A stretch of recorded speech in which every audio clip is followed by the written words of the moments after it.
और जनता जब हिसाब पे आती है बहुत जल्दी हिसाब चुकता कर देती है। इस चीज़ के लिए बीजेपी को अब की बार तैयार रहने की ज़रूरत है। अब पोस्टर आपके हुड्डा साहब के साथ दिख रहे हैं, पीछे आप किरण चौधरी जी के साथ दिख रही थी। क्योंकि मेरी विचारधारा ही कांग्रेसी है, मेरा कर्म भी कांग्रेस के लिए है, मेरा धर्म भी कांग्रेस के लिए है। अब चुनाव लड़ने के लिए ताल ठोक रही हैं कि दरिया बिछानी है वो भी करेंगे। यदि वो कहेंगे कि किसी और के लिए आपको वोट मांगने हैं, मैं उसके लिए भी तैयार हूँ। सेंटर से लेके अपने स्टेट तक की उनकी सरकार थी, मंत्री थे, संतरी थे, हर चीज़ थी। उसके बाद भी भिवानी के हालात आप देखिए ना कि अब की बार हरियाणा में कोई जगह नहीं है बीजेपी की। ये दुर्भाग्य है हमारी भिवानी का। आज हमारी भिवानी गड्ढों में भिवानी दिखती है। 10 साल की जो बीजेपी सरकार है उससे हिसाब मांगा जाएगा और यहाँ के जो विधायक हैं उनसे हिसाब मांगा जाएगा। नमस्कार, मैं हूं आपका दोस्त विनोद शर्मा। फिलहाल स्क्रीन पर आपको सुविता मान दिखाई देंगी। सुविता मान वो कांग्रेस की नेत्री जिसने महिला सम्मेलन करके कांग्रेस का प्रोग्राम ऐसा किया कि हाईकमान तक उनकी खबरें पहुंची। और हरियाणा में उस वक्त में महिला सम्मेलन किया जब राजस्थान, छत्तीसगढ़ और मध्य प्रदेश में कांग्रेस हारी थी। ये वो दौर था जब कांग्रेस कहीं रैलियां नहीं कर पा रही थी, कोई सम्मेलन या बड़ा कोई मीटिंग नहीं कर पा रही थी। तब सविता मान ने भिवानी में महिला सम्मेलन किया था और कुमारी शैलजा ने तब बड़े अच्छे शब्दों में उनकी तारीफ की थी। और ये मामला पहुंचा था, ये जो सम्मेलन था ये पहुंचा था हाईकमान तक। ये चर्चाएं इसलिए कर रहा हूं कि किरण चौधरी के साथ नज़दीकियों के लिए जानी जाती हैं सविता मान, लेकिन आजकल वो किरण चौधरी के साथ नहीं बल्कि हुड्डा साहब के पोस्टरों के साथ दिखाई देती हैं। आने वाले वक्त में चर्चाओं में ये भी है कि वो चुनाव लड़ रही हैं और चुनाव के लिए उन्होंने शायद नॉमिनेशन कर दिया होगा कांग्रेस ने जो मांगा है। हालांकि मुझे नहीं पता, इंटरनली बातें होती हैं, लेकिन उनसे हम पूछेंगे क्योंकि जनता जानना चाहती है। सुविता जी, आपका बहुत बहुत स्वागत है। क्या कहेंगी? अब पोस्टर आपके हुड्डा साहब के साथ दिख रहे हैं, पीछे आप किरण चौधरी जी के साथ दिख रही थी। जी, आप सभी को शिवरात्रि की हार्दिक शुभकामनाएं। जी विनोद जी, जैसे आपने पूछा कि किरण चौधरी जी के बारे में, मैं कहना चाहूँगी कि जब से मैंने अपने राजनीतिक कैरियर की शुरुआत की वो कांग्रेस से शुरू की और कांग्रेस विचारधारा से प्रभावित होकर की। उस टाइम हमारे लोकल लीडर किरण चौधरी जी थी तो उनके साथ हम कांग्रेस के लिए काम करते थे। यदि मैं उनके साथ जुड़ी होती तो आज मैं बीजेपी में होती।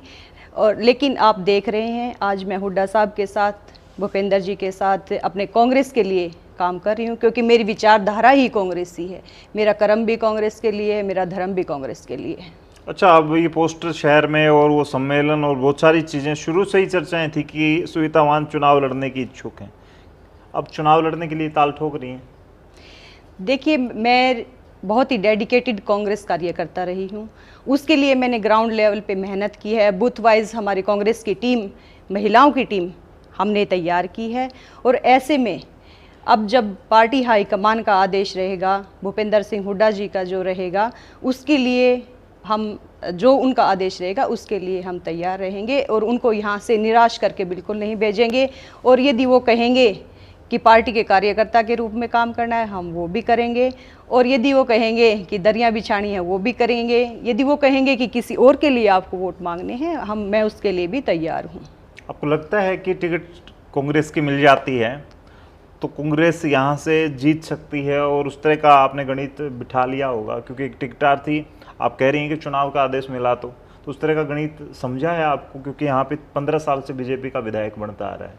15 साल के विधायक से आप पूछिएगा कि 15 साल में भिवानी को 30 साल पीछे जो उन्होंने किया है, ये दुर्भाग्य है हमारी भिवानी का। आज हमारी भिवानी गड्ढों में भिवानी दिखती है। तो अब जो देख रहे हैं चारों तरफ हमारे सराउंडिंग, इतने सारी जो फैक्ट्रियां, कारखाने होते थे वो बंद हो गए। वो किसकी वजह से होगी? 15 साल की जो हमारी यहाँ का नेतृत्व जो हमारे विधायक ने किया है और हमारी जो जनता उसको झेल रही है, उसको तो हम बीजेपी के जो नेता हैं और जो यहाँ की जो अपने हरियाणा की सरकार है वो उनको 8 महीने भी नहीं झेल पाई। और भिवानी की जो जनता उसको 15 साल से झेल रही है। ये तो भिवानी की जनता का दुर्भाग्य है कि ऐसा नेतृत्व उन्हें मिला है। और आपने पूछा कि कांग्रेस की यदि आपको भरोसा मेरे ऊपर जताती है तो हमारी जो टीम जो काम कर रही है सालों से वो बहुत मजबूत है। कांग्रेस का हर एक कार्यकर्ता बहुत डेडिकेटेड है और बहुत मजबूती के साथ इलेक्शन लड़ेंगे और यहाँ से हम 100% कांग्रेस की सीट निकालेंगे। 8 महीने झेलने वाली बात, वो जब मंत्री थे और मंत्री पद से हट गए, उस पर व्यंग कर रही हैं आप? नहीं, सच्चाई बता रही हूँ, सच्चाई से अवगत करा रहे हैं कि जो 8 महीने भी नहीं रुक पाए और हमारी जनता देखिए ना भिवानी 15 साल से क्यों झेल रही है। तो क्या लगता है आने वाले वक्त में कांग्रेस का क्या कुछ लगता है यहाँ पे जो माहौल चल रहा है, जबकि भिवानी में अब भी 28,000 के समथिंग बीजेपी जीती है, भिवानी विधानसभा की बात करें, आप लोगों को कहाँ लगता है कि यहाँ से कांग्रेस जीत सकती है?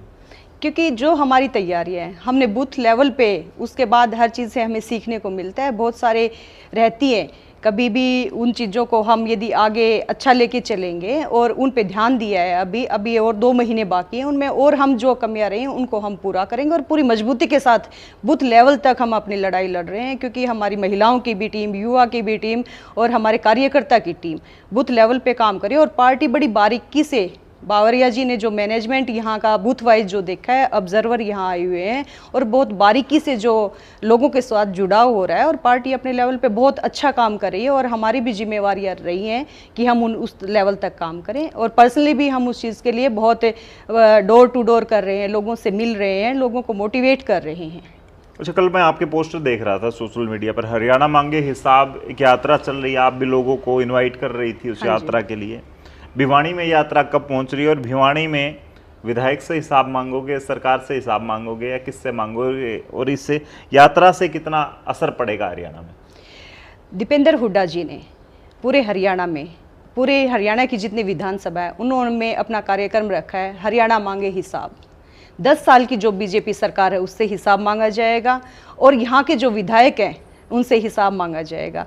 उसमें दीपेंद्र हुड्डा साहब को बहुत बड़ा जन समर्थन मिल रहा है, और भिवानी में 13 तारीख को दीपेंद्र हुड्डा जी आ रहे हैं, और हरियाणा मांगे हिसाब में एक बहुत बड़े पद यात्रा का आयोजन हो रहा है, और उसमें आप सब लोगों का बहुत बड़ा योगदान रहेगा। क्योंकि ये हर वर्ग का, महिला का, जवान का, किसान का, व्यापारी का, हर किसी का हक बनता है कि वो 10 साल की जो सरकार रही है और जो शोषण उन्होंने किया है हर वर्ग का, उस दिन सब इकट्ठा हों और यहाँ दिल्ली तक ये आवाज़ हम पहुँचाएं कि हरियाणा की जागरूक हो चुकी है जनता, और अब वो दिन दूर नहीं कि जब जमुना पार वाला जो नारा था वो हम साबित करके दिखाएंगे कि अब की बार हरियाणा में कोई जगह नहीं है बीजेपी की। आने वाली सरकार भूपेंद्र सिंह हुड्डा के नेतृत्व में जीत का परचम लहराएगी।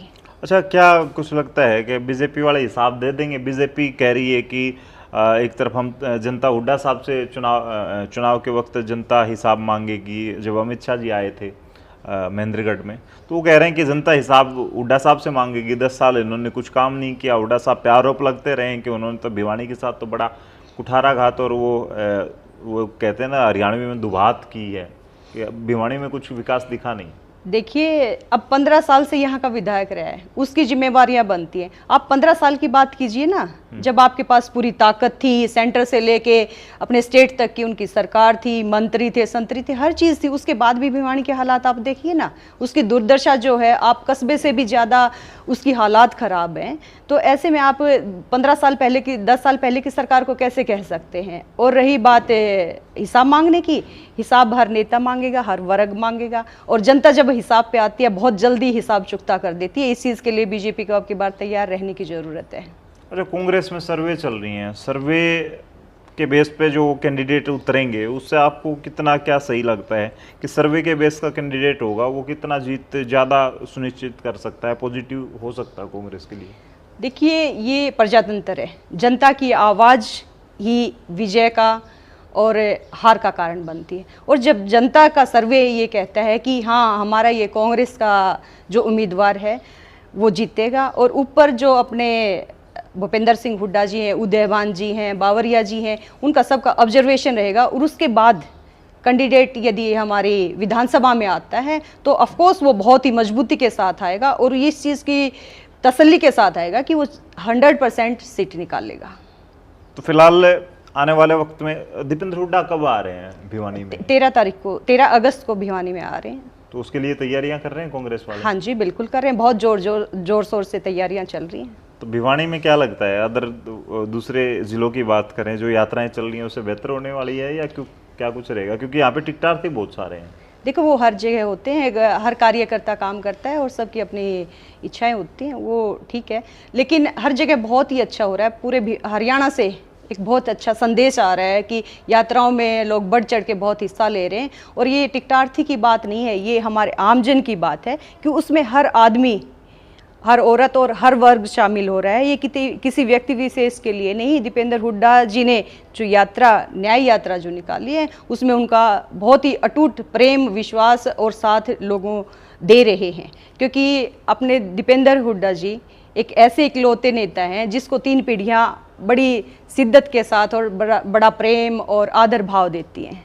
जी, तो फिलहाल सुविता मान जी हमारे साथ थी और बड़ा ये भी सरलता और मृदुता का जो भाव होता है उससे बातचीत करती हैं।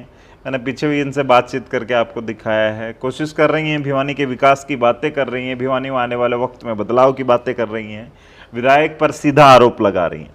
आप लोग तय करेंगे कि आने वाले वक्त में सविता मानसरी के नेता आते हैं, कांग्रेस की सरकार होती है, तो भिवानी का विकास कितना होगा, या फिर भिवानी क्या चाहती इस दौरान, कौन विधायक बनेगा 2024 की इस पारी में, इस युद्ध में जो कि चुनाव का युद्ध है। फिलहाल इस वीडियो को शेयर करें। तब तक के लिए धन्यवाद। राम राम, जय हिंद।